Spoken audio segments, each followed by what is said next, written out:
നമ്മളെല്ലാവരും കളിക്കുന്നവരാണ്. ഒരു football match, ഒരു ടൈറ്റ് കോമ്പറ്റീഷൻ, ഒരു ടൈറ്റ് മാച്ച്. ഈ മാച്ചിന് മുന്നേ ഒരു പ്ലെയർ റിലാക്സ് ആവുന്ന എങ്ങനെ അറിയാൻ പറ്റും അറിയാം? അത് വളരെ സിമ്പിൾ ആയിട്ട് നമുക്ക് അറിയാൻ പറ്റും എന്നുള്ളതാണ്. പലപ്പോഴും ആൾക്കാർ പറയാറുണ്ട് ബോഡി ലാംഗ്വേജ് വെച്ചറിയാം, അല്ലെങ്കിൽ അയാൾ സംസാരിക്കുന്നത് വെച്ചറിയാം. പക്ഷെ അതിലുപരി നമ്മുടെ ഫിസിയോളജിക്കൽ ഫംഗ്ഷൻ വെച്ച് എളുപ്പം അറിയാവുന്നതാണ്. അതായത് സപ്പോസ് ഒരു പ്ലെയർ മാച്ചിന് മുന്നേ നിൽക്കുകയാണ്.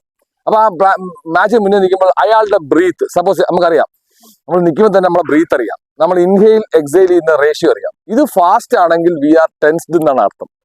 ശരിക്കും പറഞ്ഞാൽ അങ്ങനെയാണ്. നമ്മൾ പെനാൽറ്റി അടിക്കുന്നു, ആ സമയത്ത് നമ്മുടെ ബ്രീത്ത് ഫാസ്റ്റ് ആണെങ്കിൽ there is every chance that ball will go out.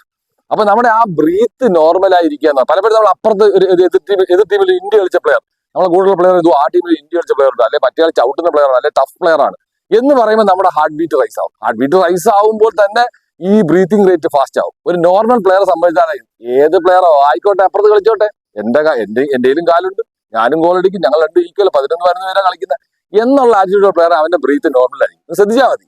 നിങ്ങൾ കൂൾ പ്ലേയേഴ്സ് എപ്പോഴും അവർ റിലാക്സ്ഡ് ആയിരിക്കും. മറ്റവൻ എപ്പോഴും ടെൻസ്ഡ് ആയിരിക്കും. ബൂട്ട് കിട്ടുമ്പോൾ കൈ വിറയ്ക്കും, മറ്റൊരു ആരും സംസാരിക്കത്തില്ല, മൊത്തത്തിലൊരു ഒരു അങ്കലാപ്പായിരിക്കും. അപ്പൊ നിങ്ങൾ കൂൾ പ്ലെയർ ആണെങ്കിൽ നിങ്ങളെ ബ്രീത്തിങ്, നിങ്ങൾ അകത്തേക്കും പുറത്തേക്കും എടുക്കുന്ന ആ ഒരു ബ്രീത്തിങ് റേഷ്യോ നോർമൽ ആണെങ്കിൽ യു ആർ റിലാക്സ്ഡ്.